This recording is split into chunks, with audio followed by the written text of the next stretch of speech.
Welcome to the Better Late Than Never episode of the Corey Shepherd Podcast.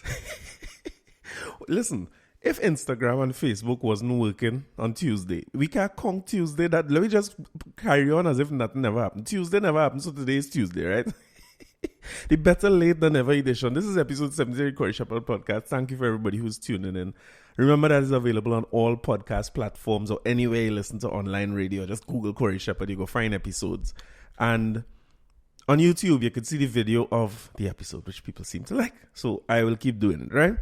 Now, there's national, what is call it now? This month, October, is World Calypso Month. So it has some news and that's something we had to get to because it's our budget. I see Rollers is cussing people. Let me be honest now. We all know it was a matter of time before Rollers cuss up somebody, right? So we got to do a deep dive into how we get cuss up, right? But outside of that, I want to take in some Calypso. For the whole month of October, I'm making it my version of a Calypso 10th month. All you cool with that? All you can live with me with that? I'm going to take every episode and bring out some classics from the 10th. Song that when you listen to them, you used to know they used to mash up the 10th back in the day. Well, you have a first half and a second half and you're waiting to see certain men. And men getting clapped back 2 and 3 and 4 times. You know, you had to write a song with some verse down in the end for when you get clap and call back, right? So we're making October. It's done Calypso month already. I'm making it Calypso 10th month. And I'm starting off the episode with a man who I feel it hard to beat when it comes to stage presence. You know? We played a song from him a couple episodes ago when we was talking about the common entrance fiasco. Basically, the fella they call the Mighty Midget. He's one of the hardest men to beat on a stage. And when you listen to this song from me, right? The name of this song is Nobody Ain't Gonna Know. Because I was talking to Stacey about this with Gregory the other day. And I saying, you know, plenty of Gregory songs political. Gregory take plenty blame too for making this UNC versus PNM thing and even race, black versus Indian and thing. Gregory take plenty blows for that, right? But I want to show you as a songwriter and a storyteller. And that is all you could hear. But when you see the links for the video, just look at the YouTube and you'll see the link for the video in the description of YouTube. And watch the man's stage presence and delivery. You're going to hear the lyrics and thing in this, right? But go and watch his stage presence and delivery. And listen to this song good for me. This song must be 20 years old. Now, it can't be so old, man. 20 years ago is how long? Early 2000s? This song old. And it's still relevant up to today. It might be especially today because me ain't getting on a plane no time soon. Taking this from Krukru, nobody ain't gonna know.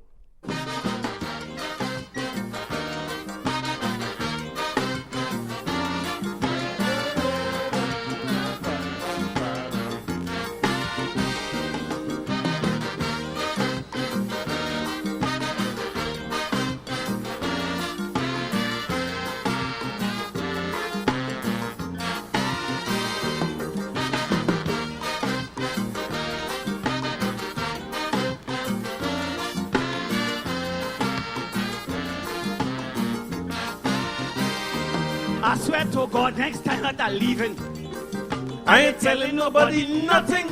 I learn my lesson and I learn it well. Next time I go in, I ain't have nobody to tell. From the get-go, they hear Coco leaving. Man, woman, and child, they keep bringing something. Like these people that care about me. It's carry this and that for their family. Carry them 6 Panadol in case my big son's sick. Carry that nice green parrot on this stick. Say go bin daughter, you can't forget her. Give she them 4 bottle of Cuchilla. Take them 6 dry coconut, carry it for granny. The pawn in the file is for Uncle Harry. And him little nephew, the one does play man. Don't forget to give him this 10 pound. They have a greasy paper bag pack up with roti. Some diapers to give to a little baby. Pastel cuckoo and chili baby. And a yoke they won't get for a sharp TV. 6 suitcase already, Coco on the red street. They run in the back was to cut ribbon cane. I telling you plain, I can't take this train. Next time I go in, nobody ain't gonna know again.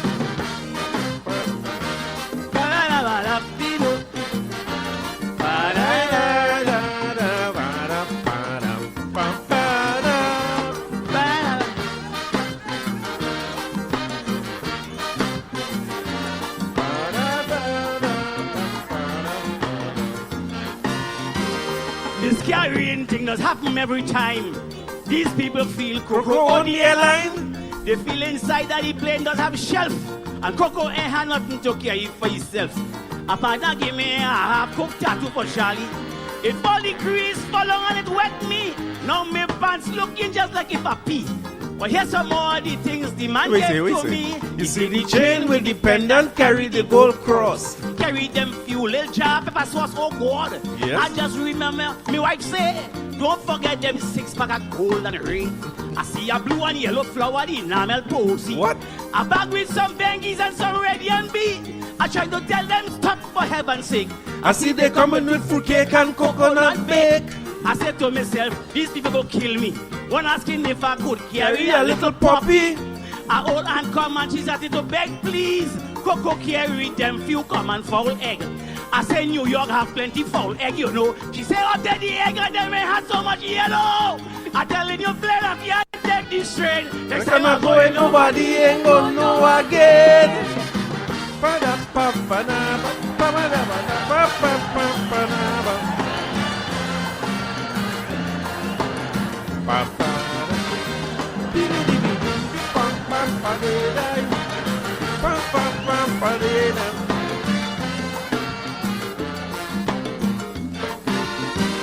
New York have everything, you must believe this.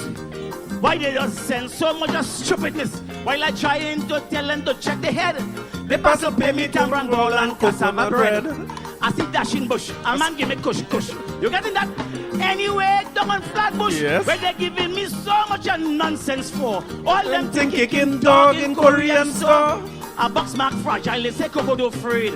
Inside of the box, some home sweet home lampshade, yes, some chana, some tulum and roti skin, 5 leaf time and shadow be any for seasoning. I see fatata and katanga water. Yes. They say that's for Lord Nelson to help with the obia. So from the one if I just go in San Fernando, not one of my friends I want them to know. I said to myself, my friends have is trouble. One asking if I could carry a old bicycle. A man come with Matouk's pepper sauce. What? And next man come with a big bottle of Simos. Since I can't carry punch and rum, again for them fellas, they give me babash and they camouflage it with pitters. I'm telling you, plain I can't take this straight. Next time I go in, nobody ain't gonna know again.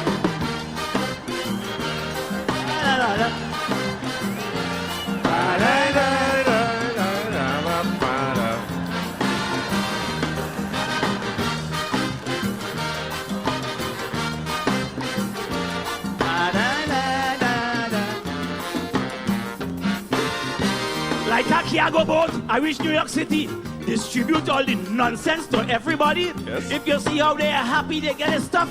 And some of them says they crooks, we ain't getting enough. But they still tell me thanks, they still gotta come.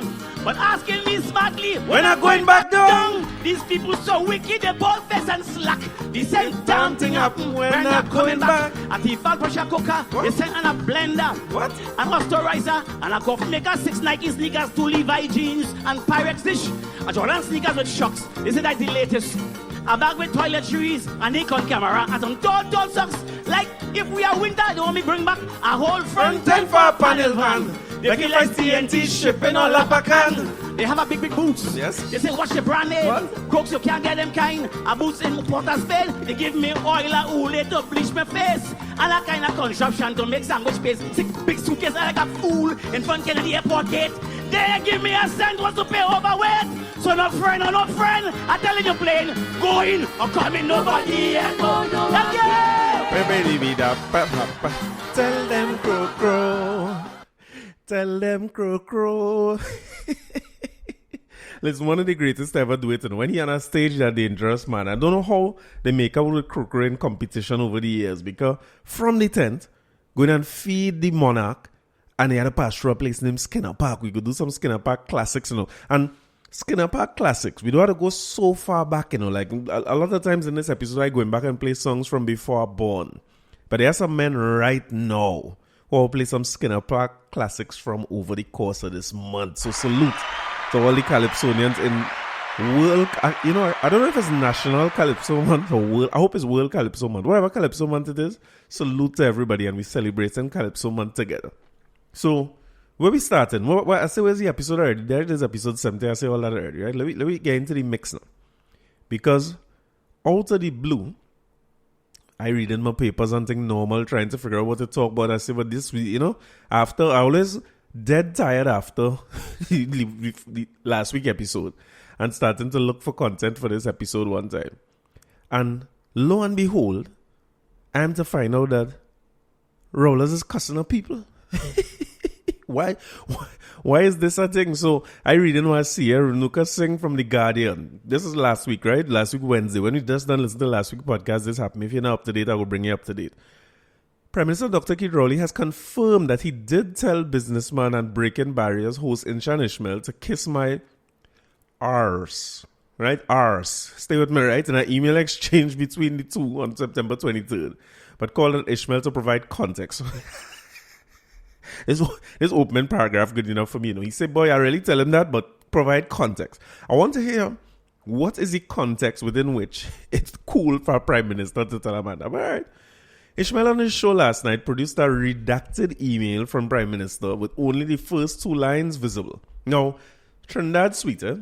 So I want to let all you know that while it was redacted going around, all you know the full thing was going around online with all the information on the email visible to everybody. Let me see if I can find it. Inshan Ishmael. Well, let me finish with the article first and then I'll go read out these emails for you. It began with Inshan Ishmael, you kiss my arse. And ended with life or business, so you go to hell. And go to hell, all of them in capital. He said you're overdoing it now.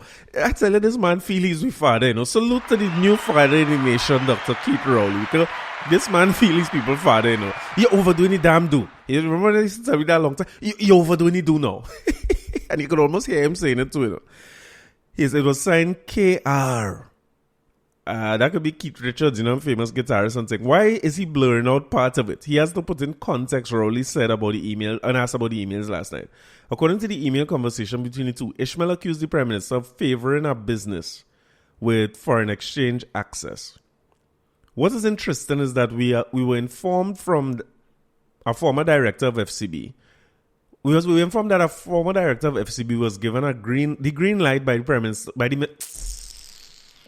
We were informed that a former director of FCB was given the green light by the Minister of Finance to get unlimited forex. This company, run by the person named and his son, person named as well, imports millions worth of US dollars in vehicles every month, while most of us suck in salt. Inshan Ishmael, if you ever follow Inshan Ishmael, he does a lot of, what do you want to call it, charity work or cause-worthy work or based on his religion as well. There's a lot that he does for his communities, let me put that, for his followers, right, or anybody. I don't know if you all remember some time ago we were talking about an oversubscribed hamper giveaway by the Nagar there. I'm not sure he was the one who did it in South. I think the one by the Nagar was his. And they had shut it down because of the social distancing and stuff. So he's not a man you could accuse of standing by the sidelines, certainly. But he does give a lot and give a lot of himself and his businesses.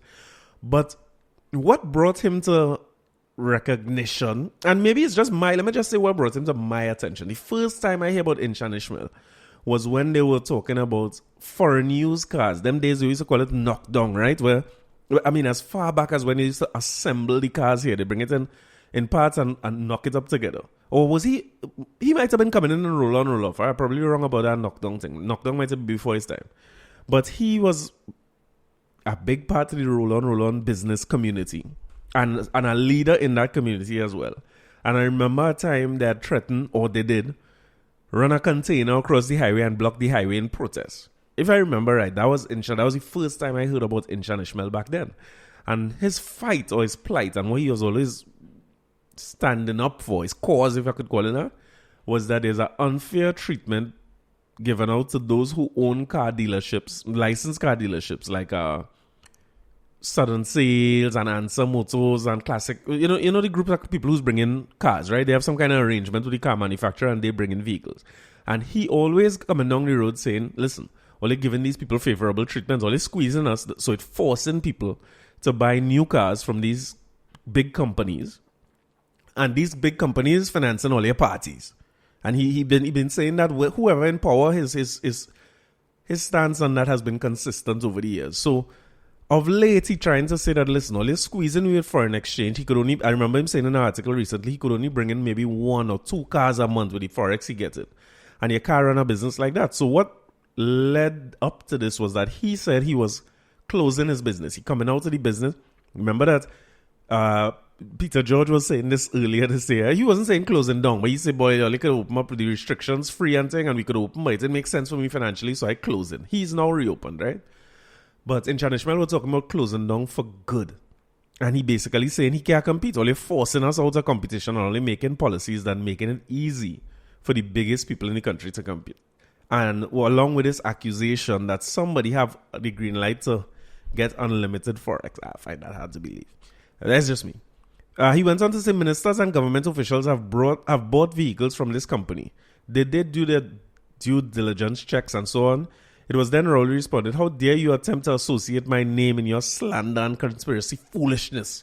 So because so-and-so was the CEO of so-and-so, that gives you the right and license to link me to him in some wrongdoing with his business. let me get to the actual exchange of emails. It's sweet and Trinidad nice. All who say Trinidad in a real place, I find it the realest place to have. So, very respectfully, the first email said, good morning to the Prime Minister. So this Inshan Ishmael sent it to the Prime Minister on 23rd of September. I selling it just how I buy it. I adding nothing, I ain't taking away nothing. I'm reading from what they claim is the emails between Inshan Ishmael and the Prime Minister. Don't look for me. Good morning. Yesterday I made the decision to shut down my company after being in business for over 21 years. We are only getting $5,000 to $7,000 per month and it's impossible to import vehicles or parts with this minuscule amount.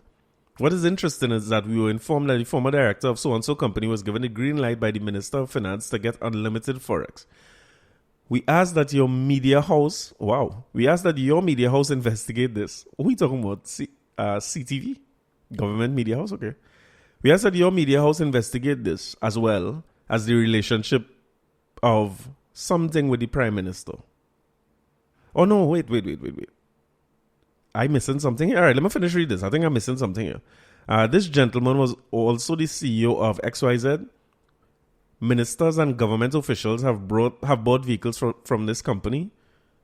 They did do their due diligence. That's really hard to say. So, what I now seeing, right, is that this email went out to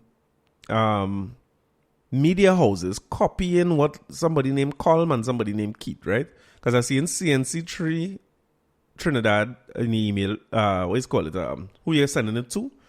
I see an Aksha, who could possibly be Aksha Gulston, Keyshan, who's possibly Keyshan Haynes, and so on and so on. Trinidad Express looked like they're there as well. So it looked like he sent it to media, but he copied somebody named Keith and somebody named Colm, right? And he asked the questions of the media to investigate it. And Rowley, he didn't reply all, right? He just replied to Inshan, it looked like. And the man Inshan opening line was good morning, right? Inshan opened the email with good morning. You know, just last week I was seeing a meme going around talking about what people are really trying to say when they say, in spite of my last communication, or as per my last email, or please no, you know, we had these kind of passive-aggressive things we do in the corporate world. Apparently, they're in the political world too. Because good morning is probably a real aggressive opening for email. I don't know. maybe it was night and he said, yeah, that's why. It was 4:19 p.m. in Shan and you put good morning. The man must be offended. So he had to answer you back with the same sarcasm that you sent him. I mean, it's only fair.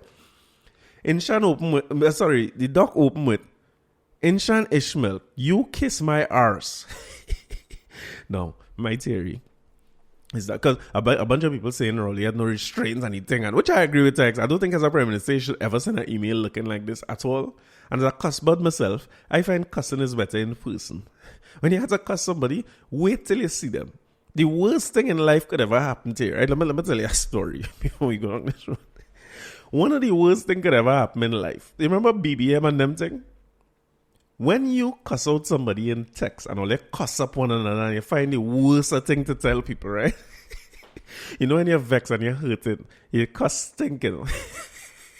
So I want you all to take back, and I always hear talking to men, right? I'm talking to women in particular, because when all they start to cuss, it ain't right here and it just pierce through a man being when all they cuss man stinking.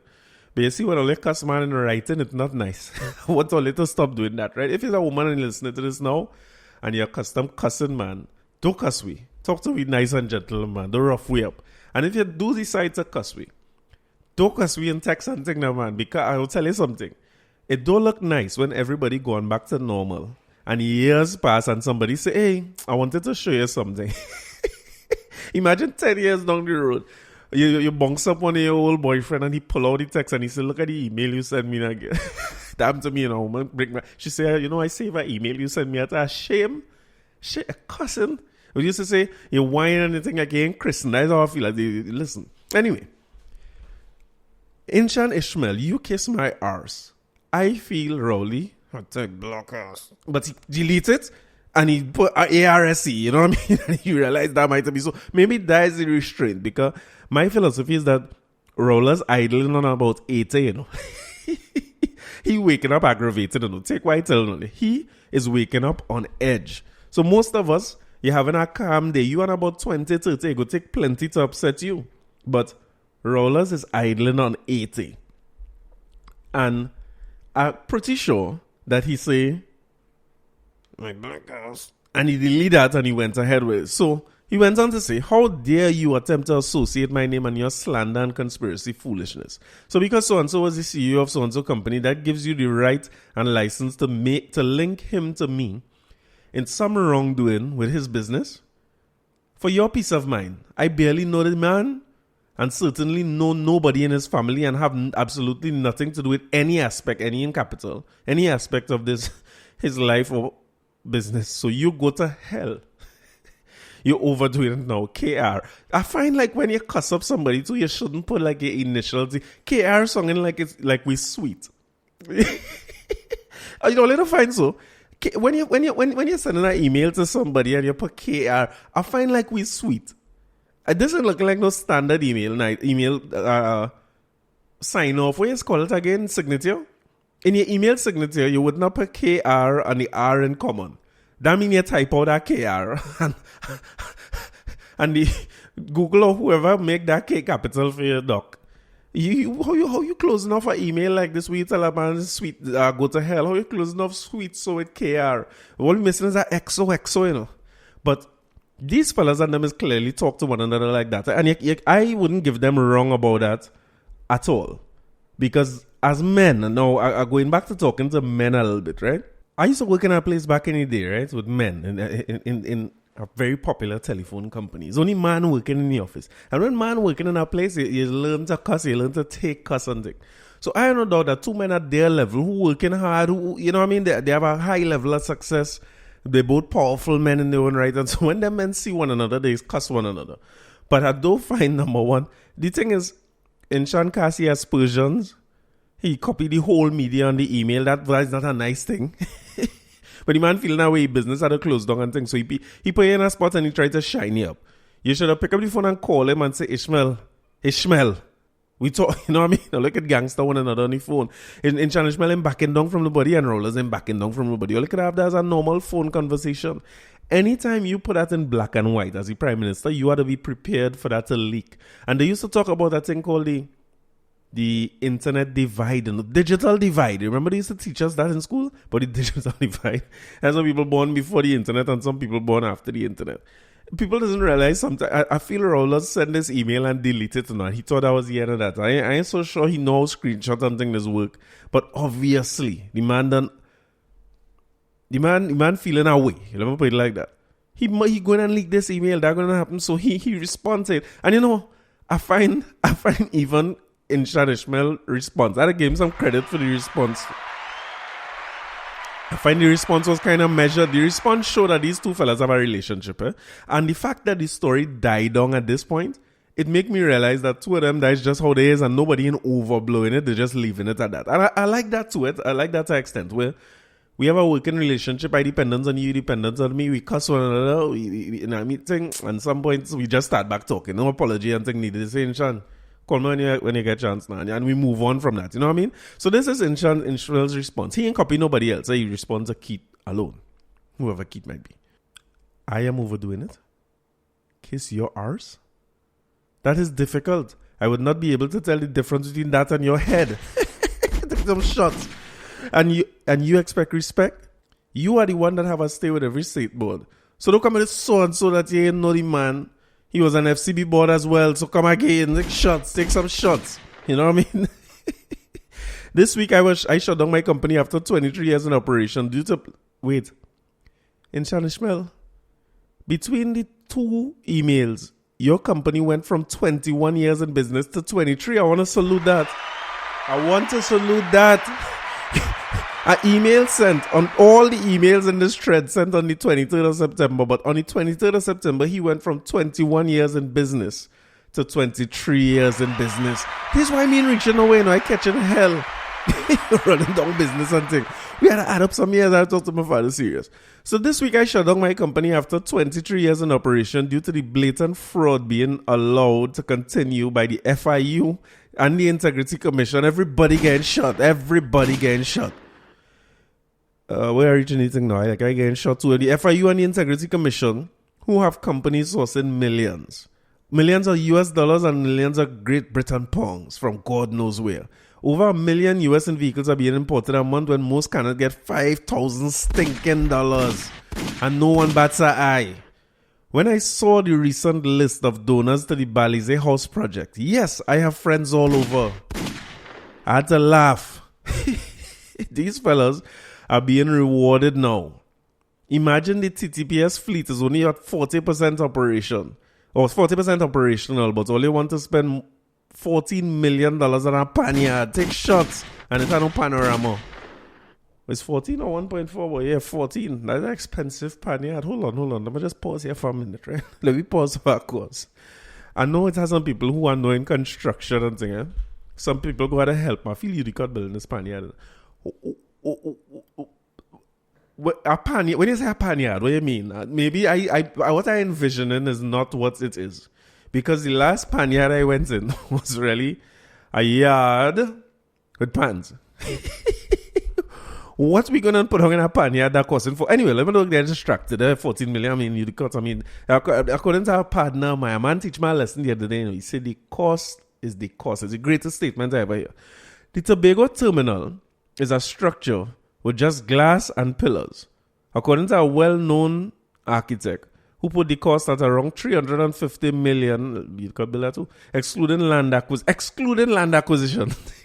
Because I was going to say the 14 million in the pan must be in Dongzong, Port of Spain, so it's 13 million for the land and $1 million for development of the panyard. But if the terminal costing $350 million excluding land acquisition, all right, cool.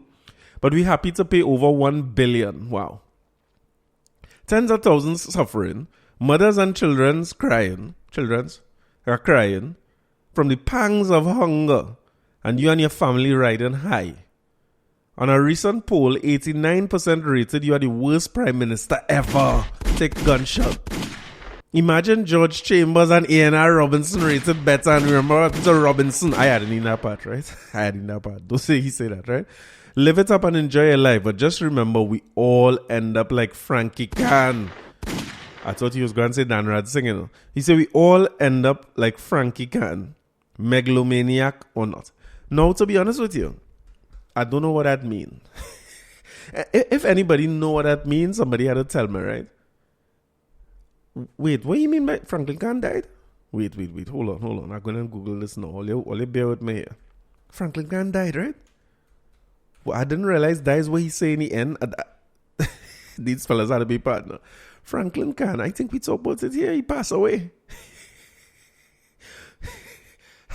I don't want to laugh. I ain't laughing at this, right? Serious matters. Rest in peace and condolences to the family of Franklin Khan. I honestly just realized that while I reading this. But he probably just mean all of us going the same place. Because I thought that what he was going to say. He say, whether you're a megalomaniac or not, we will all pass away and we'll all move on.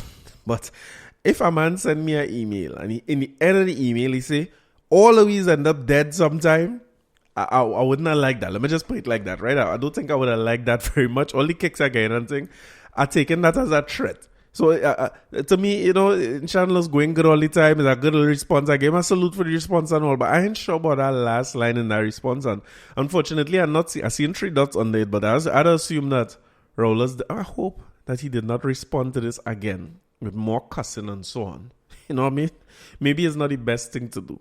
And as I say, when to all your fallout, all your partner, all your in business and thing, everybody in this country is like connected, right? We have about 2 degrees of separation, if that. But all you keep all your thing offline, man. Keep all your thing off black and white. I don't like the idea of a statesman, a prime minister. To me, and this is just my opinion here now, right? The most important part of the job of a prime minister or even a politician or leaders is the example they set and the way they carry themselves as they do their job. And the reason I'm saying that is that no matter how much prime ministers come and go, Trinidad and Tobago will be fine. We go feel like we're under pressure now when they say double's going up to $6, $7, $8 and them kind of thing. Price, Devon gone up to $3. Well, we heard about the budget quickly, right? Because no, we don't have any VAT on pigtail. The tail of the pig is VAT free. The rest of the pig you pay VAT, but the tail you shall get VAT free. I don't know if the foot, I'm not sure how many foot, but the tail, no 12.5 on that. We're good to go. You had to thank him. Thank you very much. We appreciate it. I want to get, what's my girl name who's doing the marijuana thing, Nazma? I had to get a drop from her, you know. She say, thanks, Faris. I want a drop from her saying thanks to every politician. So thanks, Colin, for taking off the VAT off for pigtail.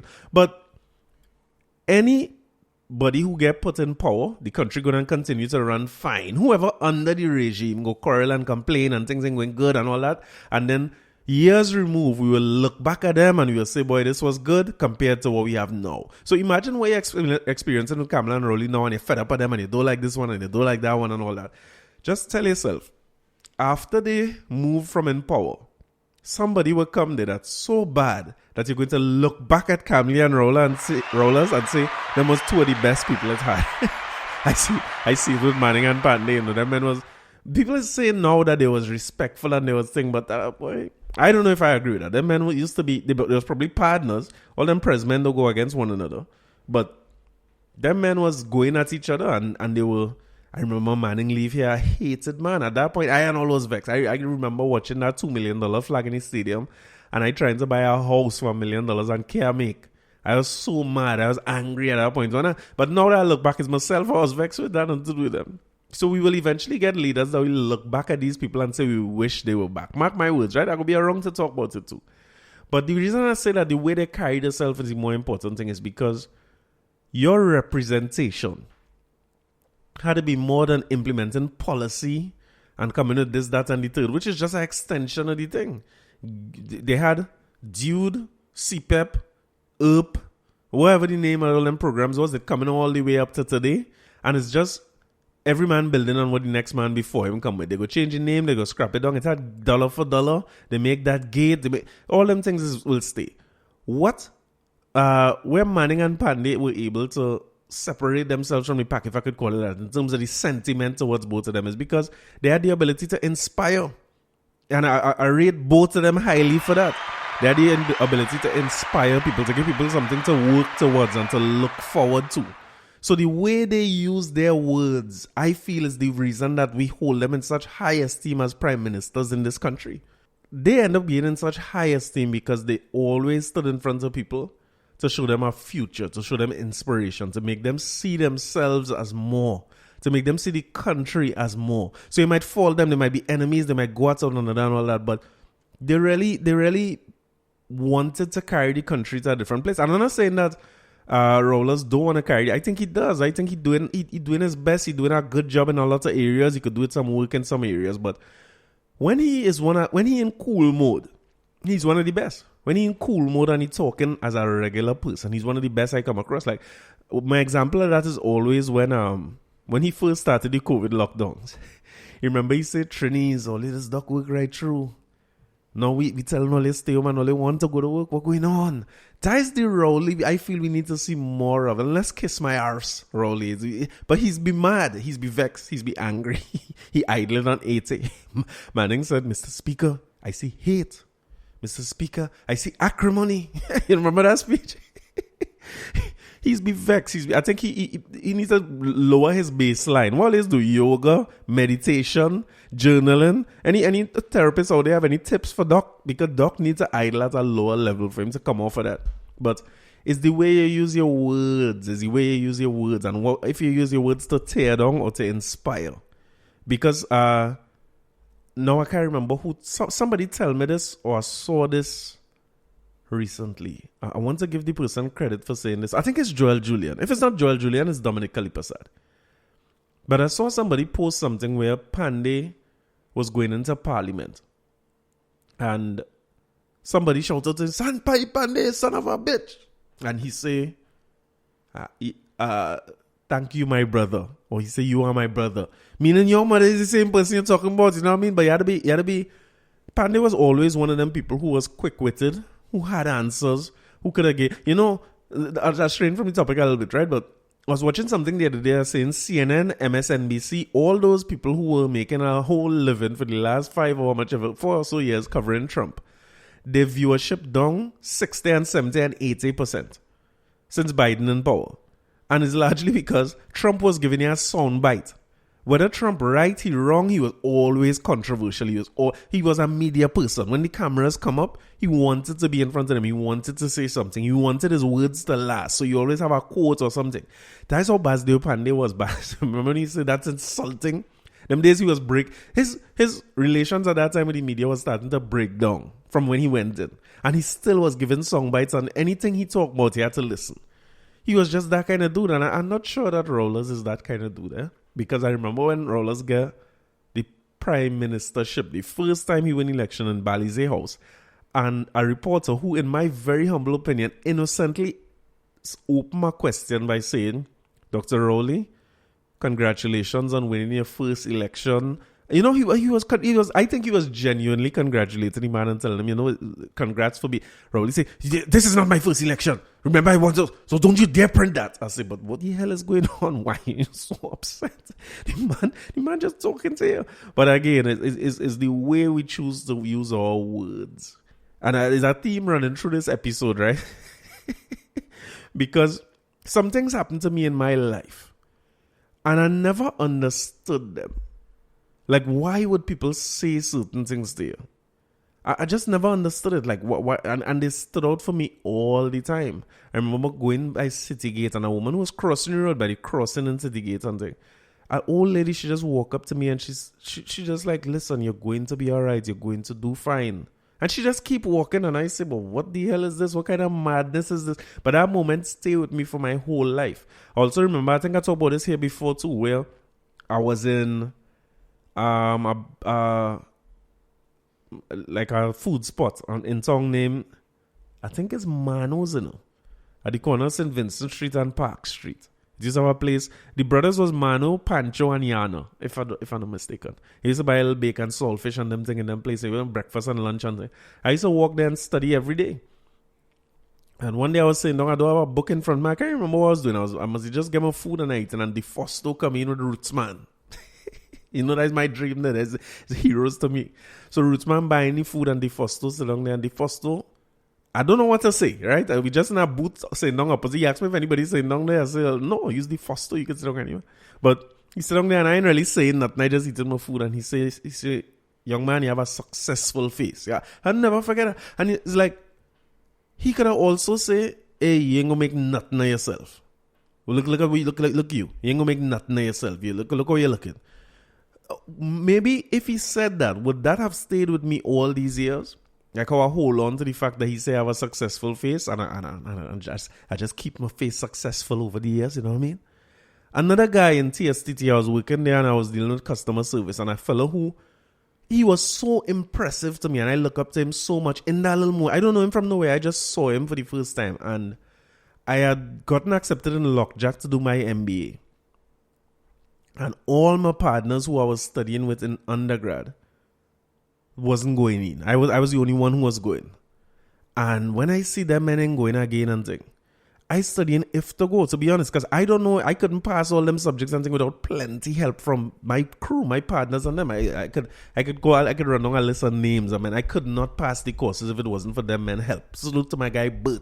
You know what, summer school and thing, Bert home. He ain't even doing summer school. He never failed a course yet. And come summer school to sit down with me to learn maths and them thing I catching hell with. You know what, time Prevat sit down with me the whole day. and do accounting thing to help me with. I can't understand what I'm doing. I study now. I had to go in lockjack and do a master's degree, which in my mind that harder than the regular degree at that time. And I remember coming home to tell my mother I got accepted to lockjack. These are some pivotal moments in your life, you know. I got the acceptance letter and thing, and I'm glad but I'm sad because my partners and them coming with my squad out. And I walk in the door with the thing, boy. I call her and I tell her. I can't remember if I call her and I tell her I walk in. And when I walk in, she was by the front and I say, Mommy, I get accepted to lockjack. No, I really was telling her that to say, Mommy, I get accepted to lockjack, but I'm not sure if I want to go because I want to take a year off because Hinkson and them ain't going and I ain't sure if but I ain't even get the words out properly. When I say get accepted to lockjack, boy, that woman, I fill up her water and hug me up a kind of way. I say, well, what the hell is this? So I can't even go on with the rest. I think I cry and she crying. No, I ain't know what to do. So I said, let me call my father. He's a man of reason, you know what I mean? He's a level-headed. Yeah, you have a level head on common sense. You remember when man said that? So I call my father, man. I say, here, what's going on? I have something to talk to you about. And if you know my father, when you tell him that he feels bad news, So I tell him, I say, boy, I'd apply. Remember I tell you I'd apply to do the masters and stuff? I get accepted, boy.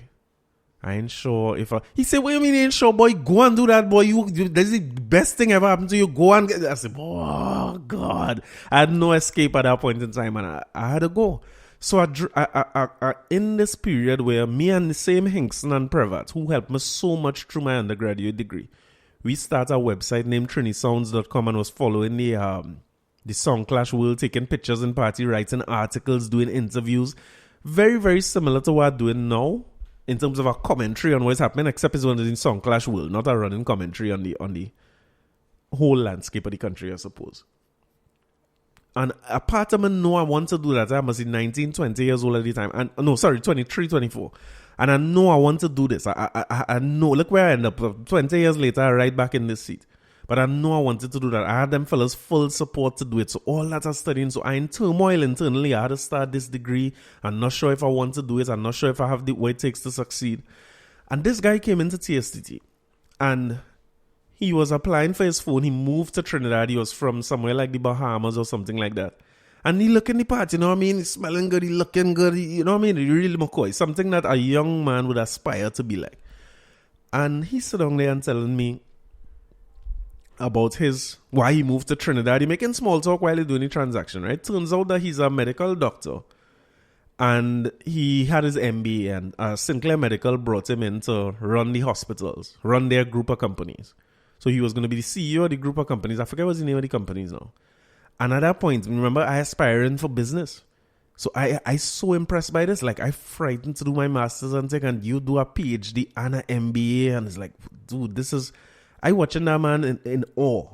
And I don't know if he see it, and he probably did. Now looking back at it, he could have been my age now, or maybe a little older. He probably see it, you know. Because if you see somebody now, you could tell. And in talking about it and stuff, I end up telling him, I say, well, boy, listen, that is impressive. You have your MBA and stuff. I say, boy, I now get accepted to do my MBA. And I want to tell him the same story because I want somebody to tell me, yeah, boy, don't go through that. You know what I mean? You had to have your crew and you need a team. I want somebody to validate that for me, if that makes sense. And before I could get, just like my mother, before I could get the whole sentence out, he said, no, do it. You're going to do really well. You're going to do great at that. You will succeed. And I kept, in my own way, asking him, like, why? Like, I couldn't see what you seeing that telling you that, because I can't see it. And I feeling like I'm going to fail at this thing at this point in my life, 23 years old. And it's such a... I made, because of that little interaction, of course, all the rest is history, right? But because of that interaction, I try to be very careful about the things that I say, particularly to young people. I know I strain a little bit from Rowley and Inshan Ishmael, but particularly to young people, I am cognizant of the fact that the way I see in myself, and I struggling with things and I'm trying to figure this out and figure that out, and I don't see myself as a success yet. I'm working towards things and I'm failing at things. And when you're head down and you're looking at that, you might underestimate how somebody who is 20 years younger than you, they see in you as an enormous success. They're working towards what you are, what you have, or whatsoever it might be. So we had to be very, very careful with the words that we say, particularly to youths. Because if you tell youth certain things, you could really break their spirit. I saw there's this little video that goes around sometimes, right? With a woman. It puts tears in my eyes every time. She was plaiting a little girl here. You all remember the video? And the girl said she turned to what looked like a mirror, or turned to the camera. And she said, I'm so ugly.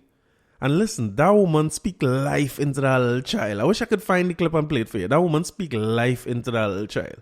Listen, you gotta find that video. I'll post it in the description for YouTube, so you gotta check that out, because that woman was combing the little girl here, and she just said that, and she went on to tell her, listen, you're beautiful. Eventually the child stopped crying, and she was able to make that child have the biggest smile, and it's just words, it's just way you say it to people. So going back to your boy Rollers now, the words that you say to people when you're around them is one thing, but when you feel nobody watching, remember you're the prime minister of the country, yeah? And I even saying that to Inshan Ishmael as well. As much as I saying the banter and all that good, you're a huge businessman that a lot of people aspire to be like and look up to. And they see you the way I see that fellow who was an MBA and a doctor. And usually the next one, usually a prime minister, the longest serving politician in the country, maybe in the history of the country. And a prime minister for 2 terms. You know what I mean? You're good looking, you're fit, you're looking the part, you know what I mean? You are somebody any young person could look up to and aspire to be like. So even when you're not talking to that young person, I find you have to be so mindful of the way you say things and the way you carry yourself. Because if I didn't meet that guy in Sinclair, I would be just as in awe and enamored by him if I see him on TV, as we are with celebrities sometimes. You know, you see them and you wish you could be like them. You want to pattern them. You try to pick up parts of their speech and how they act, because that is where you want to be. So when 2 men who are 2 of the leaders in the country, this is the email. I ain't talking about when all they see one another on the golf course, or only see one another out there when it's adult time.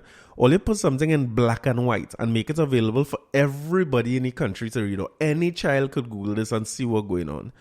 I could only see 1 or 2 things happening. Number one, people lose respect and they realize, like, this is what it is to be a leader. It does not, and when I say respect, not respect for you or you, not respect for Inshan or Rollers. They will lose respect for the position that you all hold as a businessman, as politicians, as prime minister, as leaders. They will lose respect. Or they tell themselves, they look up to you so much that they pick up that behavior now. Like how I try to behave like that fella from Sinclair. And I try to behave and pattern myself after what the first to tell me. Youths could now watch what it is them saying and say, all right, this is the way to come up. So when we see young politicians having problems going in, and I'm using the example of Daryl Roberts, what is his man's name? I was using Daryl Roberts, you like that? Daryl Smith, or even the early days with Chamfa Kudjo when she had some issues and so on. I'm not saying anything bad about them, right? I'm just saying that when you see some of the behaviors of the young politicians coming into parliament, what we can't expect anything different. If the people who is at the pinnacle, they behave in that way. But anyway, that's just my little, I know how I'm taking so long that I haven't planned to talk about this for so long. You know. I really come to play a calypso about words, to be honest, because number one is 100 days to Christmas. It's 100 days to Christmas officially. As soon as I'm done with this Calypso Month, it's Christmas time. I tell only one time, it's Christmas time. All the music is going to switch to Christmas music from then on. We have some Christmas things to deal with. Somebody was saying the other day, it's so nice. One of the benefits of not having Carnival is that Christmas lasting longer. You know, all into New Year's, after New Year's, people still playing Christmas music. So I go play some for about 2 months heavy here. But as we in Calypso Month, I want to play a song about words, right? This is the Mighty Sparrow. The name of the song is Christmas Moppers, right? Taking this from me.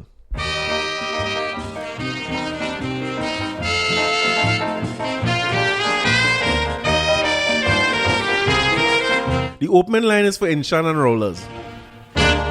Half the trouble in the world today comes from people who don't know what to say. They like to use words that's big and long, and they know when they're using it wrong.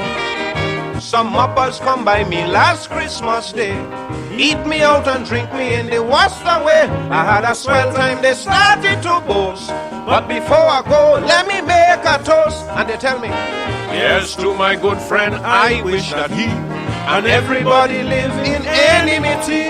I wish him ill health and adversity, disaster and strife eternally. I second the motion.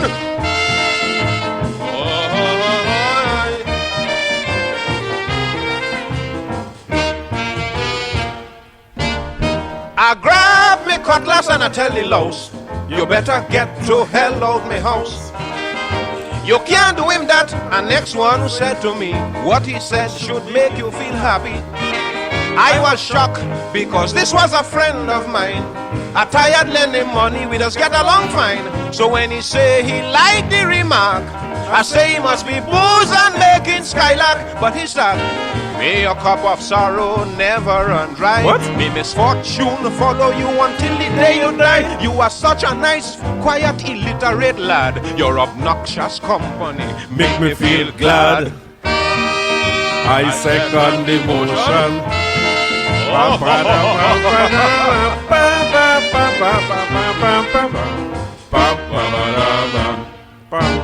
A long maga one they call Dabrio. Say 3 cheers for insipid sparrow. The fame and fortune that he has accomplished, I wish it all would rapidly diminish.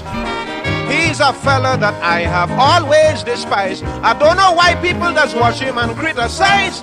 His stupidity is unsurpassed. Rowley. In other words, he's a hypothetical ass. Yes? May his friends bring him joy and frustration, impose on him and lift him to degradation. He's a jolly good fellow and a kind reprobate, unscrupulous and always inconsiderate. I second the motion.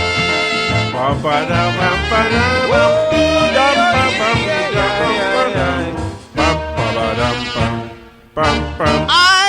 couldn't believe people could be so rude, repaying kindness with ingratitude. Lord, well, I grinding like a sugar mill. I ain't know which one of them to kill. But I grab me cutlass and I pelt a blow. I never see drunken people take off so. My wife laughed, she laughed till she choked, and telling me I must learn to take a... When you want to cussout? Lumically speaking, you're a pussyistic man, she said, most eloquently full of shittification. Your splendiferous views are two cats astical. What? Too contimeratic and too pitchilistical. I second the motion.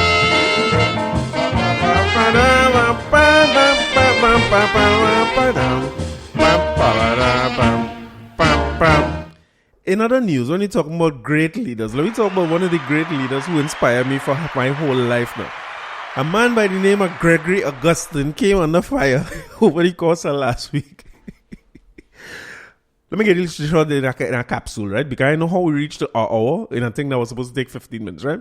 But Father Gregory Augustine, who I know very fondly as Father Gregory. Everybody know the name Father Gregory. But I want to say this, right? I'm part of the responsible people that made him into Father Gregory. Maybe one day I will tell that story because every other priest, you know, the father is go before the last name. So if he was anybody else, he would be Father Augustine. But because a man like me, he's Father Gregory, right? So let's go slow. Anyway, Father Gregory last week came out and said, remember school open back, right? For the 4, 5s and 6s, salute to all back out to school, but only for the vaccinated, right? So I assumed that when vaccinated children go back out to school, the unvaccinated will remain home and the class will have a camera. So who home go Zoom and who in class go in class and in person, right? But Father Gregory came out last week in a parent-teachers meeting, which was also leaked. That is look like the episode of leaks, where people came out and say that Father Gregory has said, here what's going on. All who vaccinated could come to school and learn, but the Zoom class is done. So if your child unvaccinated and you choose to keep them home, cool. But don't expect to be logged in to see no classes. All the information will be provided on Google Classroom as it always was done. But take your time. Don't log into no Zoom. Now, I will say this, right? Technology is a hell of a thing. Because a man like me, if I was vaccinated, I would have put my phone in my pocket and put on my Zoom in my own thing. If you could do that in them classes, and I would let my partner Zoom in. But think about it, we don't want to be in class anyway. I would be so glad when Father Gregory come out and say it on no Zoom. And a matter of fact, half the parents who was kicking up in that meeting and asking incessant questions about why they have no Zoom and they're taking advantage of thing and it's discrimination and all that. Them just don't want to watch their child. I just saying that, right? Because them children don't care. None of these children bothered by the fact it have no Zoom. But anyway, After that, a Fatima College student came out and defended the school's principal on his decision to end Zoom classes for unvaccinated students in Form 4 to 6 who will not be allowed to attend physical classes due to start. That is Monday gone, right? Yesterday, for all intents and purposes. In a letter to Newsday, the student Adrian Mark St. Rose disagreed with the backlash that Father Gregory, principal of the college at Mokarapo, received from some parents. Who wrote this article? I'm not calling no names, no? Father Gregory, simply following the guidelines given to him by the Ministry of Education, said the student, for the record, I am in fact vaccinated and will be returning to school on Monday morning. When I was talked about by Father Gregory in Form 2, he made the point of mentioning to us that as a principal, his first priority was our safety, not our education, our safety. I can say profoundly that every decision made has been carefully planned out by experts in their field. I will go to school on Monday morning trusting in the experts who have given me the insurance not to fear but to keep moving forward. He said he trusts the principal and the school staff. All right, Adrian. Is Adrian in him? Wait, let me make sure you name Adrian. Huh? Yes, Adrian. All right, Adrian, Mark St. Rose. We hear you. And it was people were divided around it, right? When you look at the social, some people were fully in support of what he's saying, while, of course, the people who don't want to get their children vaccinated to put them at the risk of this deadly vaccine, they staying home. And this kind of thing causes people to dig in their heels even more. Because I see people go on now and they say, what kind of priest is this and what kind of agenda he pushing and all this type of thing. And to be honest with you, I can't give him wrong. Number one, I don't give him wrong. If you're going to start, because I would say that, according to Colm, salute to all the teachers who were able to transition from a face-to-face learning environment to online learning environment very, very quickly and efficiently. I know it wasn't perfect. I know all the teachers might not have done the greatest job, but I think you're doing the best with what you have. And we had a full school year and some change at this point. And the whole world didn't come to an end like Pinky and the Brain, right? As we thought it might have. My son now has his second teacher in school. Well, 2 teachers now. So he's third teacher in online schooling, and he coming along well. And a lot of the reports you're hearing from children is that both the teachers, the children, and I add the parents to that as well, have adapted to this new format of having to learn online and study on your own and that kind of thing. Has it been easy? No. It ain't easy for me in the household, or, well, for Stacey. And it ain't easy for the teachers. I'm sure it's not easy for the students, right? But change is change. It's inevitable. It's going to come, and we're facing us. Whether you want to get vaccinated or not, we still in the middle of a pandemic. I know people still doubting COVID and how deadly the virus could be. So, well, for some, right?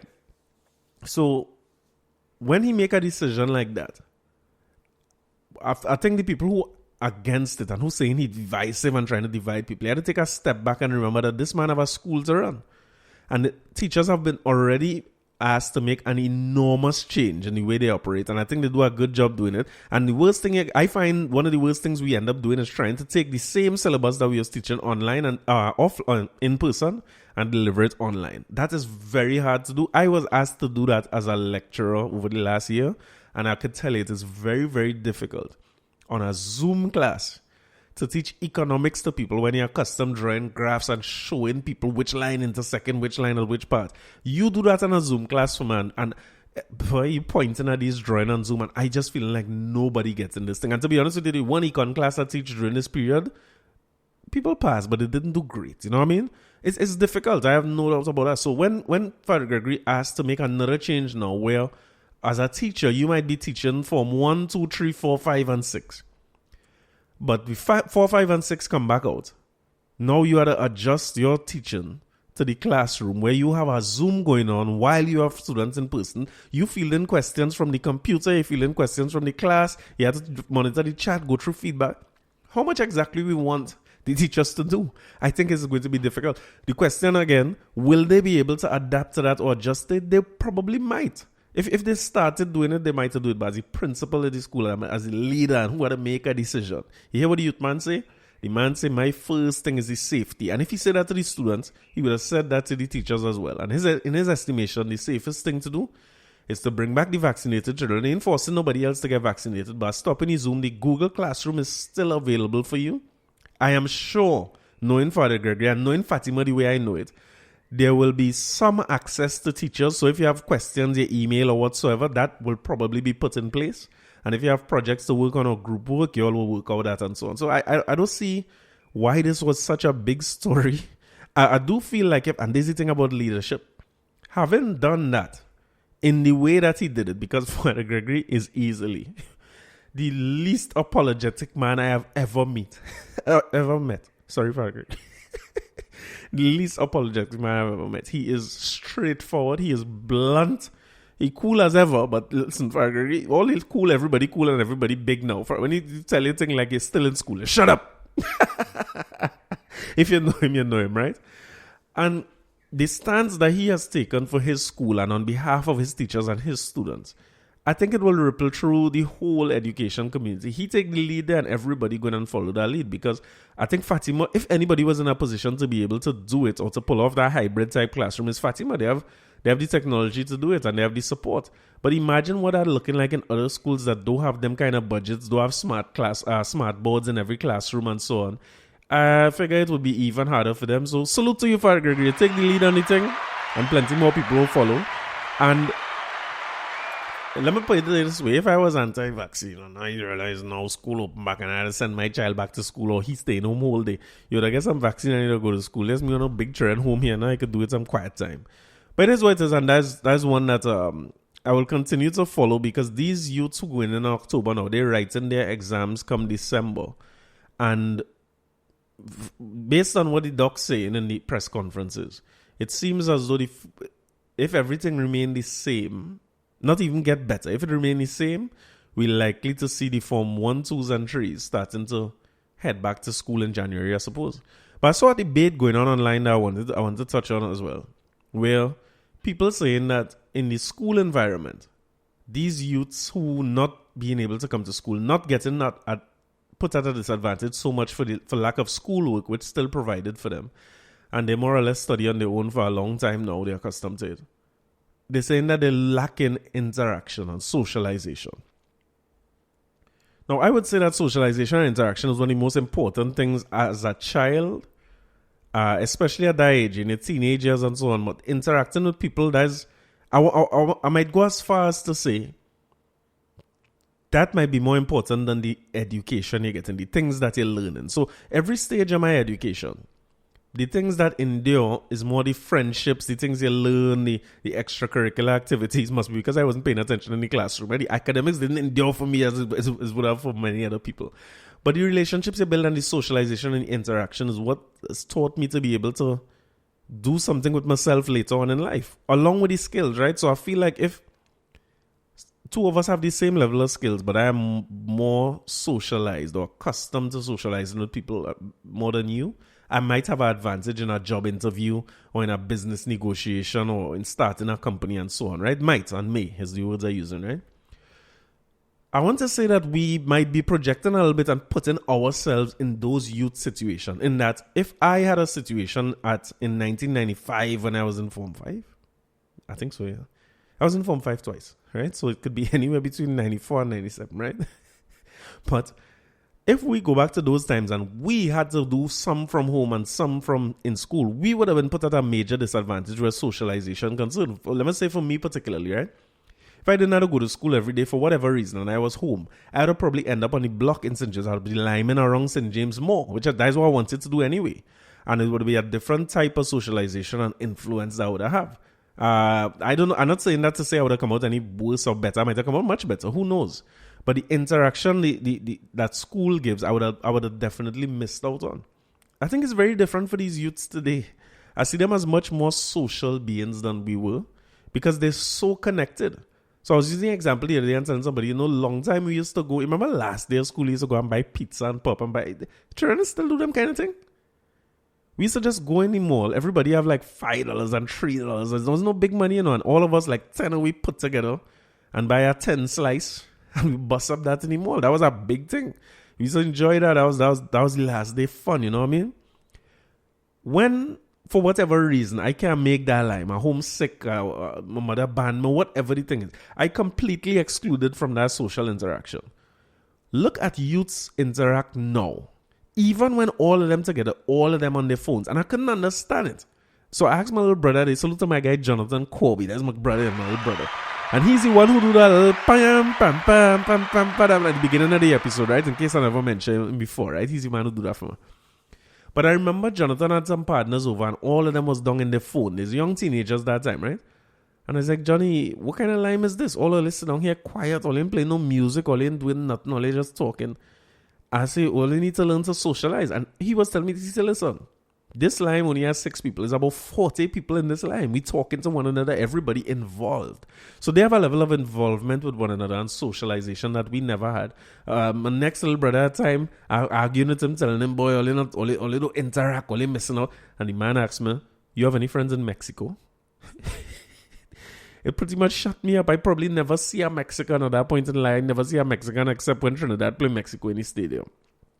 So I feel we overestimating how much they're missing out on interaction. I think these youths, they don't care who vaccinated and who ain't vaccinated. Their partner is your partner and they're going by one another. Father Gregory had told me at one point as well that they're doing the homeschool from by each other. Because I asked them, I said, but these youths must see each other in a long time. He's like, what you see each other? He said, when you log on, it's 5 of them by one camera because they're linemen by partners.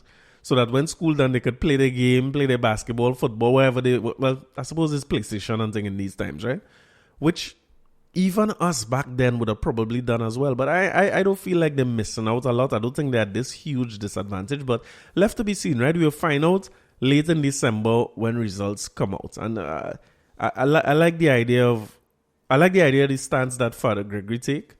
And I think that he opened the door for a lot of schools to manage this transition back to face-to-face schooling better and for a lot of teachers to manage it.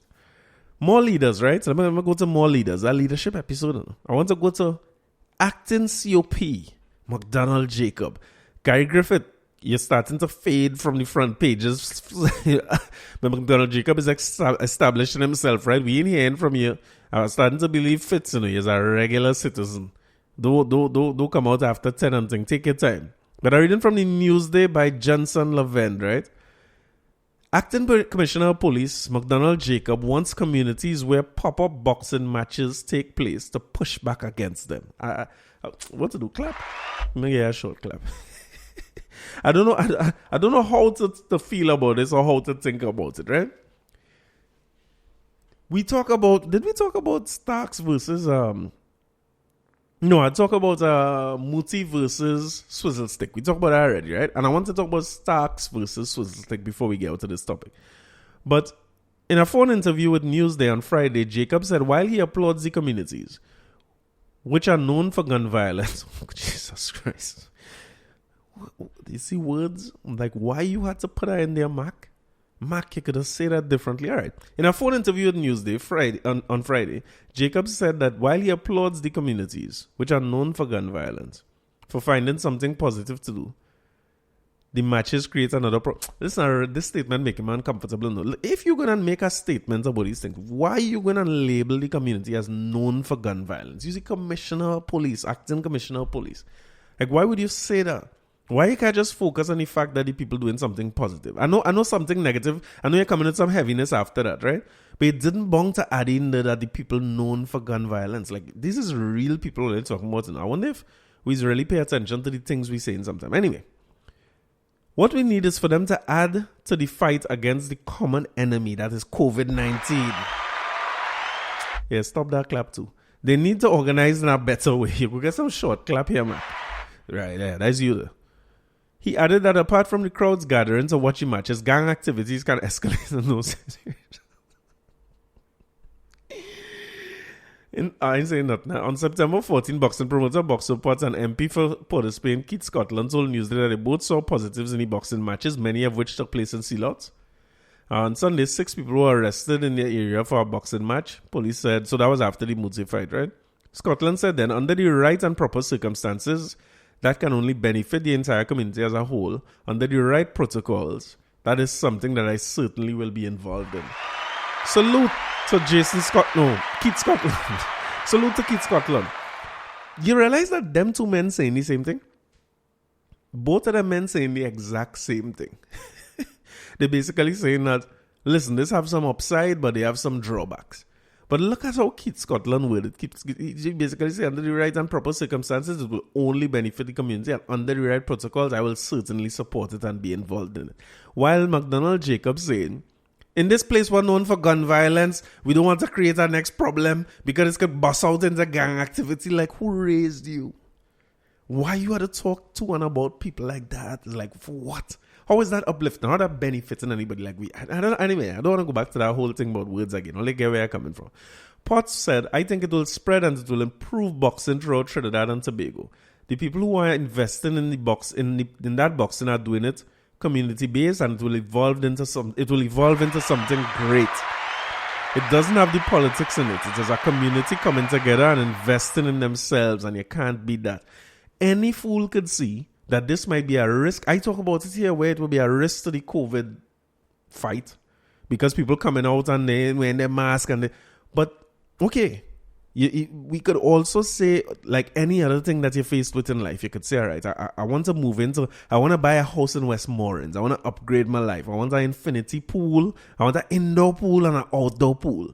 I want one of them chain where my little chain costs more than your big chain. You could say them things, all that positive, right? But I could sit down with that decision and I could say, here, what?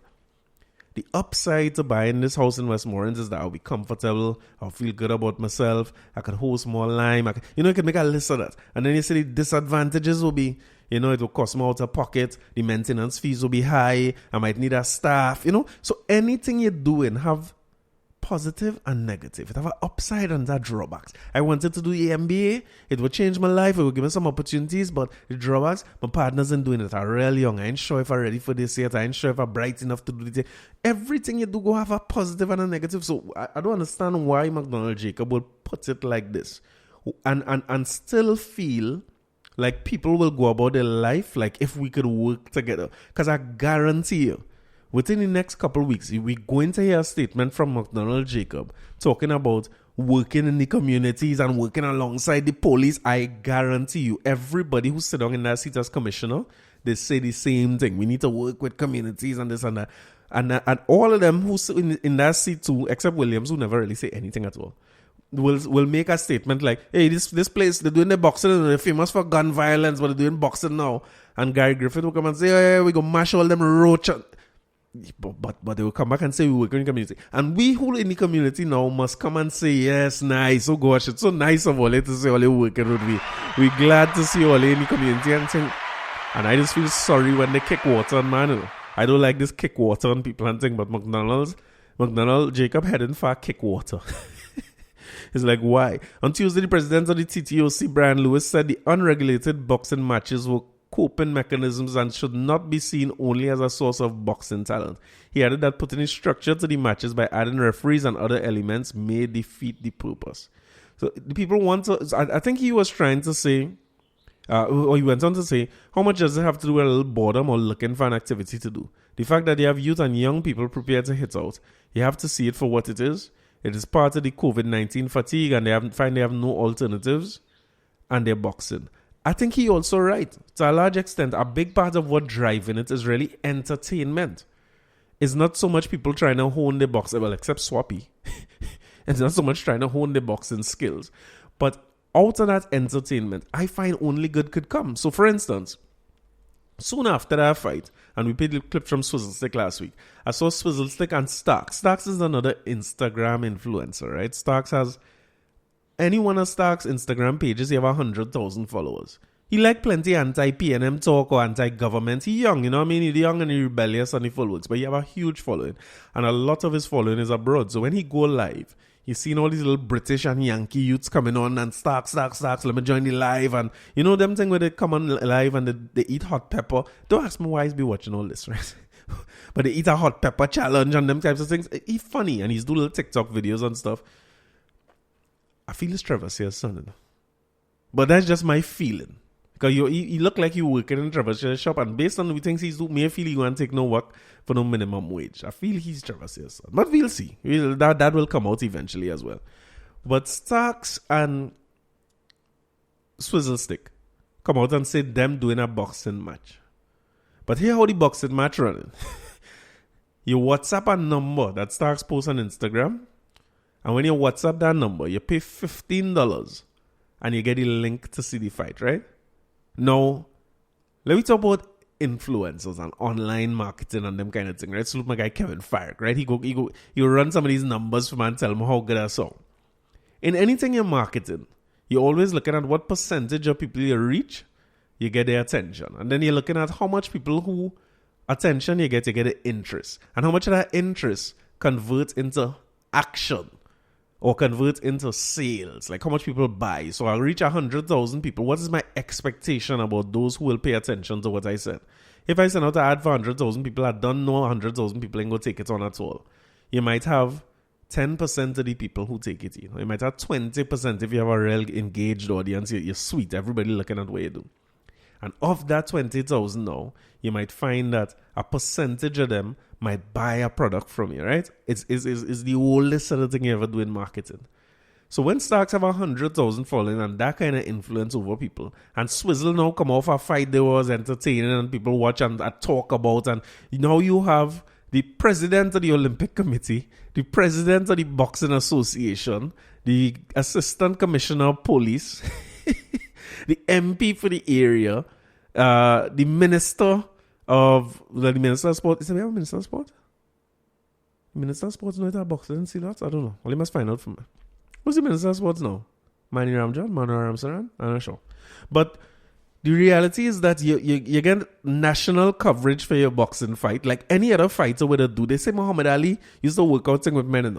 They box, they get big coverage for it. Somebody lose the first fight, they start to talk about a rematch and they get teeth and that kind of thing and they get a rematch. So a lot of the people who Muhammad Ali fight, it was 2 fights they get. So if he was getting paid $1 million for the fight, you now make $2 million because you sell the fight. So Swizzle done sell the fight already and hopefully he working on the cardiovascular fitness. But I mean, outside of that, the man draw a lot of coverage. And now somebody with that kind of following come and they work out a thing where instead of collecting 1,500, which I was real disappointed to see after a fight like that, Swizzle only collect $1,000 and Muti collect 500. I find that dying right. We had to figure these things out better than that to monetize. You know what I mean? But Starks have it figured out. I feel Trevor says he have it figured out from a business standpoint. Because I want to say if 10% of Starks following was to buy a ticket for $15, and I want to say that most of his following in most of the Trinidad. So when Starks have 100, when Starks get 10,000 followers to pay, let me say $5 a man, that's 500,000 US. Where you want to multiply that by 7? That's $350,000 that he could bank, and he ain't started to sell tickets in Trinidad yet. If half of that buy, he's still getting 175,000. I know he ain't busting that in half with Swizzle, right? But if Swizzle get a percentage, Swizzle could still get $10,000. I like to see that. I find that's the way to do things. It's entertainment, yes, but we pay for entertainment. I pay at $10 a month to listen to Joe Budden on Patreon for exclusive episodes. Only paying for OnlyFans from why here OnlyFans, people building houses off for OnlyFans, so clearly somebody paying for that. Paying a subscription to see what you want to see is not uncommon in this day and age at all. And in these times, I guarantee you, if Starks and them had do that, I was spending more $15. I want to see that fight. I feel Starks would have bust him up. I'm not missing that fight. You would have spent it if you had $15 and an easy way to get to them and everything, and you're getting to see the fight the evening. 10% of we who listening would have probably spent the money, which is the same 10% I'm talking about on my boy 100,000, and they could have make a good piece of money. But sad to say that apparently people from Sealots did not like the idea of that too much, and it was shut down very fast. I feel somebody get gangster. Somebody get a call and they get somebody tell them, pardon, boxing is for Sealots. And there is where I agree with the Boxopots and these people, where we need the intervention of the authorities, man. The authorities could come in and make the thing nice for everybody. Don't make it a combative thing where it's this community. We want this community versus that community, right? I think that is a positive thing. So we want to see boxing now where it's sour boxers come out against Sealot boxers. And I like apparently Trinidad Killa versus Swappi is back on. I like this celebrity part of it. The Muti versus Swizzle. Whether it's internet celebrity is soca stars, whatever it is. I like the entertainment. If they charge me $15 to see Swappi fight Trinidad Killa, wouldn't pay to see that. I guarantee I pay him $15. Once it's small money. Anytime I start to reach 100 and 150, I think I ain't paying for that. I will get a link. But if it's $10 and $15, I pay any $10, yes. And Benjai pulled himself out. Benjai was upset. I don't think Benjai took it in the spirit of the thing. Let me put it like that. I wish I'd screen record the video. He do a live, but he didn't save the live. But what Benjai come out and says, he says, Swappi, I ain't not in no boxing thing with you, me and them kicks thing. All you trying to make a joke out of me, stop calling up my name and all that thing. If you want to thing, I's an entertainer, you's an entertainer, let me go hits. Oh God, but I mean, Benjai. Number one, you didn't want to be vexed, man. I don't think Swappi was trying to be disrespectful or nothing. And also, Swappi didn't come up with Benjai. Like, people were talking. No, I lie. I think Swappi was on the Alive with third base on them. And it's really Swappi who say Benjai. Like, they was telling him Trinidad Killa too easy. But Benjai is a fit man and all that. Benjai started to get personal. Benjai say, all Swappi doing is taking an injection and swelling up. He was in the gym with me, but he couldn't keep up. And it started to get personal. It's like, dude, I don't think he had mean nothing bad.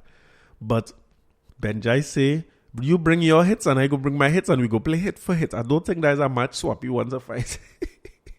Benjai have too much hits over too much years for him to go at it. But anyway, Trinidad Killa versus Swappi is on.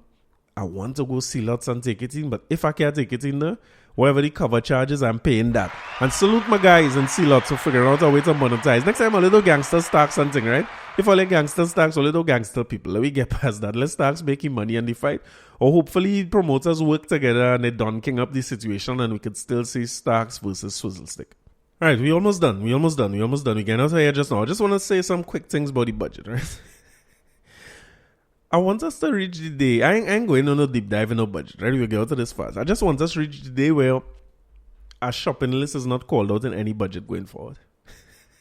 I just want us to develop as a country and grow up into adults where we could set policy in the budget and say what the plan is overall. Because I can't tell you how much times in my short life I hear it's a VAT and curry, it's a no more VAT and curry. It's a VAT and cricks, it's a no more VAT and cricks. It's a VAT and food items, it's a no more VAT and food items. It's a VAT and computer and them things, it's a no more VAT. Come on. We had to get past that. Where the Minister of Finance and that thing calling out cricks, curry, pigtail, stew pork, you get a discount off of that. I mean, come on. We dealing with strategy, we dealing with the macroeconomy or not. When it coming down to, like you saying down and decide which particular items is for the poor and which particular items is the rich, it don't look right. It don't feel good when you come out and list out a set of poor people items and then say, well, we go jam them rich people because anytime they want to buy strawberry and oysters and, conchs, we go, come on, we had to get past that point. But other than that, there was also a tax exemption on electric cars, right? So I think Inshan Ishmael go and start a cuss again. Because the president of the Trinidad and Tobago Automotive Dealers Association, Visham Babwa, came out and say very clearly that 2-year-old electric vehicles only benefit the rich. I have a tendency to agree with him there because my first question was, is it hybrid or is it electric? It's not hybrid, right? It's electric vehicles. I don't know how much electric vehicles we have down here already, but when I hear electric vehicle, the first thing that comes to mind is Tesla. The price of that would be prohibitive in this country. But they also have some smaller ones. I understand Nissan has Leaf, and if I'm not mistaken, the Prius might fall on that level towards an electric car. But you're right, them cars brand new is $200 and something thousand in the most case. So it's like there's the benefit of it, I suppose, is to get people to switch to electric cars or use less fuel and them kind of thing. But sometimes I feel like they're trying to pull all over you. Like we never read nothing and we never went nowhere. If you make past a thing where only 20% of the cars on the road or 10% of the cars on the road will be affected by what you change here, how much you're really changing your carbon footprint and how much is if a part of it is to help people, you're definitely not helping the majority of people with this little squeeze we're going through here by putting a tax break on a car that most people would not be able to afford. 20% of the people might be able to afford that and they will switch and benefit from it. So it creates, even if it's not a genuine gap, it creates a felt gap between the rich and the poor. Somehow something academic, something like I get through the MBA. It will create a felt gap Because, okay, so if you give a discount, let's forget the electric and thing, right? Let's assume that the wealthiest people in the country get a discount on the most expensive cars. What will happen then is that the price of all the other cars remain the same. People buying them at the same rate. But now everybody's selling their old cars to upgrade and buying new cars now. So all them new shiny cars on the road gonna make me feel even worse about not making that kind of money, because now there's a bigger felt gap between the rich and the poor. So I'm not sure if that's the intention of that policy. I just found it strange. But as with Trinidad, where there's no, I'm not advocating for price controls, but where you don't have price controls, when the more electric cars come in, it may cause downward pressure on the prices of existing cars. I don't know. Let me come out of that one time, because I ain't trying to teach no econ on Zoom neither. Last but not least, I want to say, before we get out of here now, you take a little Calypso to go in honor of Calypso Month. The Burdie and Barney Podcast are going back to that. Salute to Wayne Shepherd and Lasana Library. Because by the time you're listening to this might be out, right? But these guys do an interview recently with John Michael Williams. If you remember John Michael, he's a goalkeeper for Trinidad, right? And one of the things I find impressive about being a part of that Barney and Burdie podcast is that I get to hear from athletes. Now, three of them, they always know the people they're talking to, right? They know each other. They talk to one another all the time and things. So none of this comes as a surprise to them, right? But it's always a surprise to me, because I never hear John Michael say a single word. I realize I only know the athletes on the field. I never hear them talk. But it's impressive, and I don't want to sound condescending in no way, but it's impressive how well spoken a lot of our athletes and something like media trained and so on. I don't know, maybe I was looking down on athletes all the time. Maybe it's just something I didn't expect, but it's a refreshing thing to listen to them talk. And I was listening to them while they were recording John Michael Williams. And listen, do not miss that episode of the Burdie and Barney Podcast. Go and find that episode on John Michael Williams. It will be published by Thursday from Olasane's Telema. Listen to that, because he talks in that episode about going and play football in Hungary. I think it was Hungary. And the racism that he faced as a person living in that country and playing for a year. I'm not going to give away any of it, right? I can't give you no clippets or no snippets. No snippets or no clips is what I say. It didn't come out yet, so you have to go and listen to it. But put it this way. I was listening to it like if it's a live podcast I listened to with my jaw on the ground. Could not believe that he is such a positive guy, so much positivity and so full of energy, having dealt with what he dealt with in Hungary for a year. Because if I had dealt with what he was dealing with in them stadiums as a black man and off the field and in the apartments and going around the place in Hungary, that kind of blatant racism to your face, I don't know that I could be that jovial guy and so positive and he's coaching now and helping and inspiring other youths. I'm not sure that I could be that kind of guy. I want to go as far as to say I don't know if I'd be alive, to be honest. Because I'm going back to the same thing I was talking about words, because there are certain things where if you say certain things to my face, I wonder if I have the restraints and the wherewithal to look at the bigger picture. And I'm really not sure, to be honest with you. I'm really not sure. I don't know if I could handle that. So I want to salute to him for everything he's done for the country as a goalkeeper, but for also putting up with things like that and still coming out and represent your country. We would have never know when he was keeping for Trinidad and Tobago. Nobody would have ever know he going through those types of things, except people in these circles, of course. So salute to Lasana and Sheppy for doing that great work with them interviews and shedding light on our athletes. I have even more respect for a lot of our local athletes now. I always love the athletes, but boy, there's a new respect I have for them. And try your best and take in that interview when it comes out. As a matter of fact, I will share it and send out the links for it as well, so anybody could jump on and take in a piece of that. All right, let's let you guys know. It's a short week. We start late and we finish rich, right? So I want to leave all with a Calypso before I go. In honor of the World, we just could say World Calypso Month, right? Because we don't know what it is. And with another Calypso 10 classic. Now, this one is just a personal favorite for me, right? Because I was there. 1989. You know, I like to go back far, right? 1989.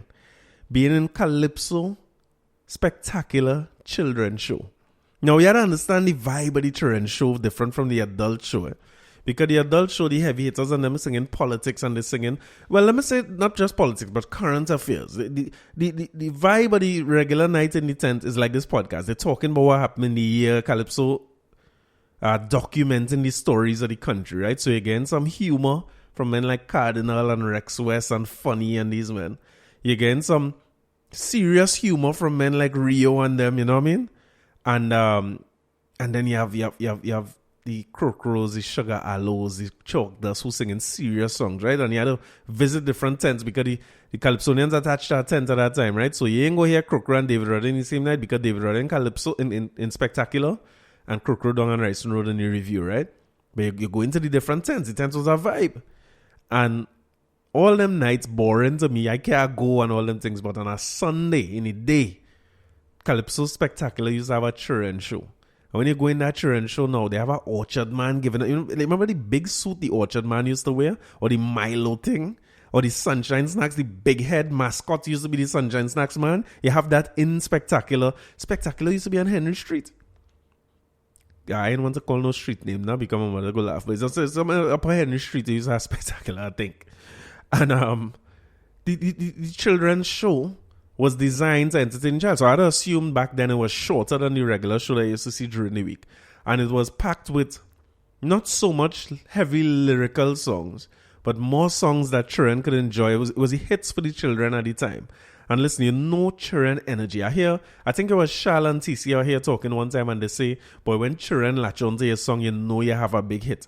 And this song in 1989 by Bali was one of them songs. And I remember how anticipated he was in the tent because them days in the children's show, it's David Rodden and I want them closing the children's show at the time. Them are the biggest songs that children latching on to at the time, right? But when this man come with this song, I remember how anticipated it was and what happened Spectacular when this beat dropped. Yes?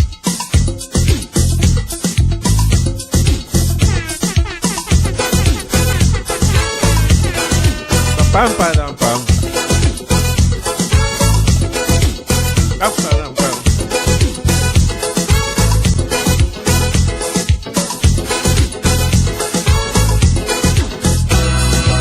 Break down, so I jump in a maxi, go into town, feeling nice and airy. In my tranquility, something start to me and I jump up. All to my surprise, there's no one realize.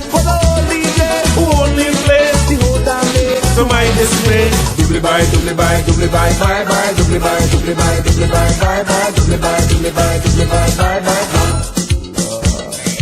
Ramadini dancing is a bum bum. I get the dancing is a bum bum.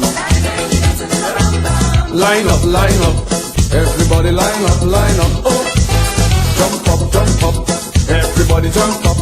Hear my part. Bang-a-lang-a-lang-a-lang-a-lang, oh. Bang-a-lang-a-lang-a-lang-a-lang, eh. Bang-a-lang-a-lang-a-lang-a-lang, oh, eh.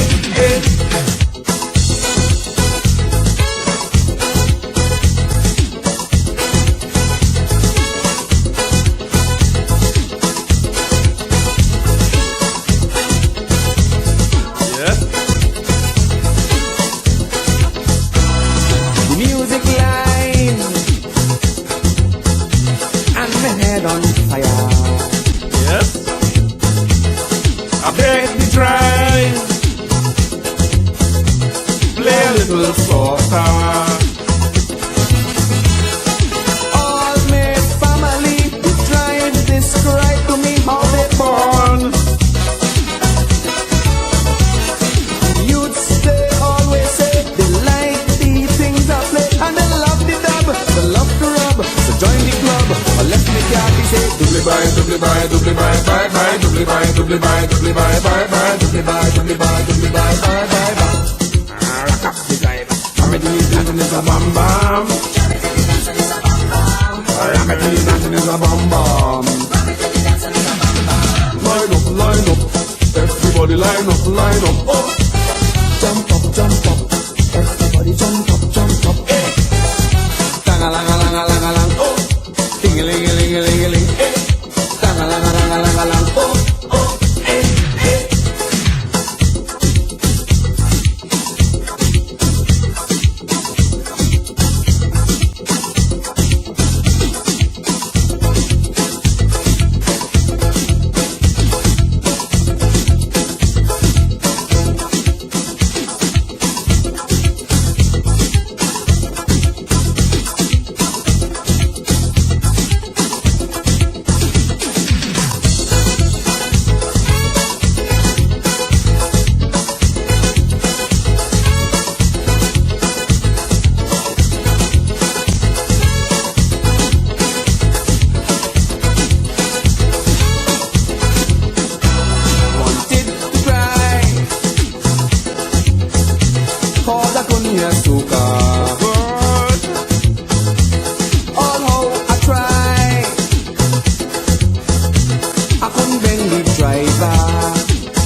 Listen, a classic for the children shows was Bali back in the day. Salute to Bali. And when you think about it, it's 1989. I would have been, my son now is 9 years old. I would have been that age then. You see how memories just stick with people, boy. It's something else to know. Now, but Calypso, he know at this age. Now, before I get out of here, it's a big man birthday too, you know. It's not, I don't know if it's a 10 classic or not. Because when this man was mashing up 10s, I was nowhere to be found. But it's a big man birthday, boy. My father have him as the greatest calypsonian of all time. And I can't argue with that, sir. I can't argue with that. The man's name is the Mighty Shadow. And they have a song by Shadow. I want to close this episode with. He had too much songs. He was one of them men who had... I wonder if they could find out what was the biggest catalog for artists in Calypso. I would love to know if NCC or anybody know that. It had to be Sparrow Kitchen or Shadow. Or maybe Marshall will probably be up on that list too. And when I say biggest catalog, I'm talking about just men who have the most among the songs. It's ridiculous how much songs Shadow have. And no matter how much times you hear songs from him, you keep listening, you're going to hear more. And there's always a Shadow song that you never hear yet. But this particular song is one that it just holds me. It's not one of his older ones. It's one of the newer ones. But I just wait to listen to how bad the music is in it. Yes?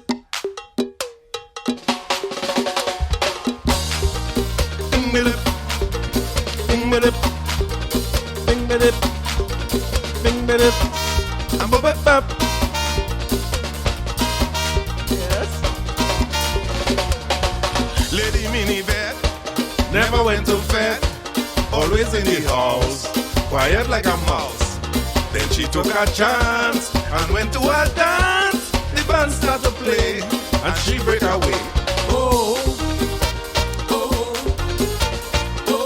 Yeah, listen to the drummer kicking up in it. Feeling naughty, I feel to party. I'm feeling naughty, I want to party. Whoa, whoa, whoa, whoa. I want to dance, I want to dance, I want to dance, I want to dance. Yeah. Whoa, whoa, whoa, whoa. I feel to fly, I feel to fly, I feel to fly. Oh, oh, oh, oh. Ding ding ding ding ding ding ding. Ding ding ding ding ding ding ding. Bing, ding, ding, ding, ding, ding, ding, ding.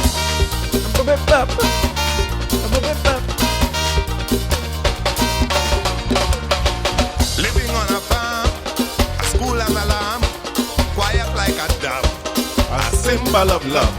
But she put on clothes and beauty exposed. When she start to crawl, Them boys start to fall.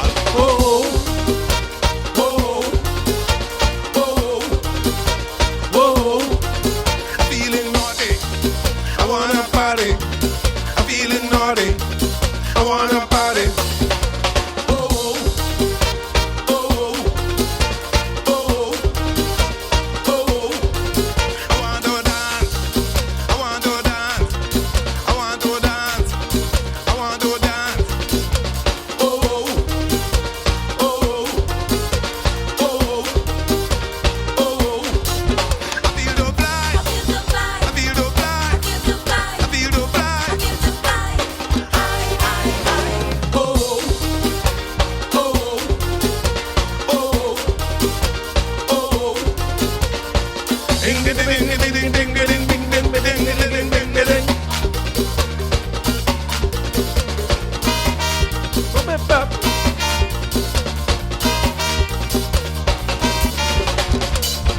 Rhythm start to bloom in the engine room.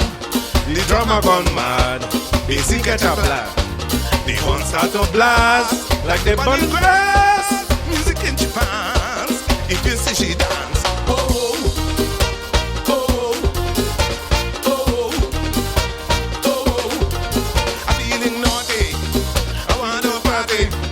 I'm feeling naughty, I want to party. Oh, oh, oh, oh. I want to dance, I want to dance, I want to dance,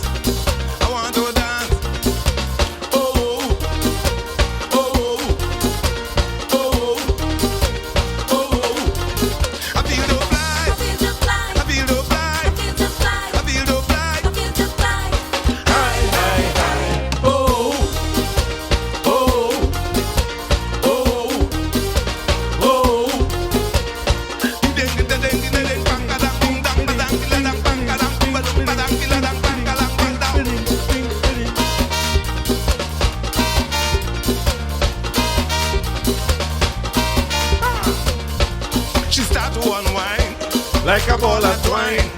Now if you see waves all over the place, like she lose her screw, people say she mad. I don't have a clue. I like she too bad. Oh, oh, oh, oh. I'm feeling naughty. I want to party. I'm feeling naughty. I want to party. Oh, oh, oh, oh. I want to dance. I want to dance. I want to dance. I want to dance. Oh, oh, oh, oh. I feel to fly. I feel to fly. I feel to fly. I feel to fly. I feel to fly. I feel to fly. Oh, oh, oh, oh. And get the ding, the ding, bang, dang, dang, badang, la dang, bang, dang, bagadang, badang, la ding, bang, yeah, yeah.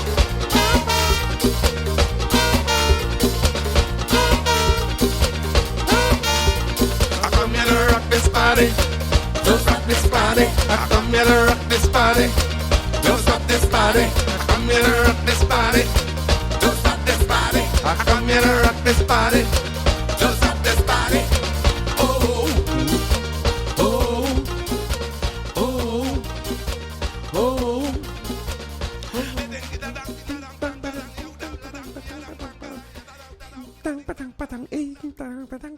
It's a nice way to start off the Calypso Month, boy, with one of the greatest calypsonians of all time, and one of my favorite songs. So everybody stay safe, enjoy your week. I will talk to all you, just so we pretend this is Tuesday, and I will talk to all you next week Tuesday. Bye.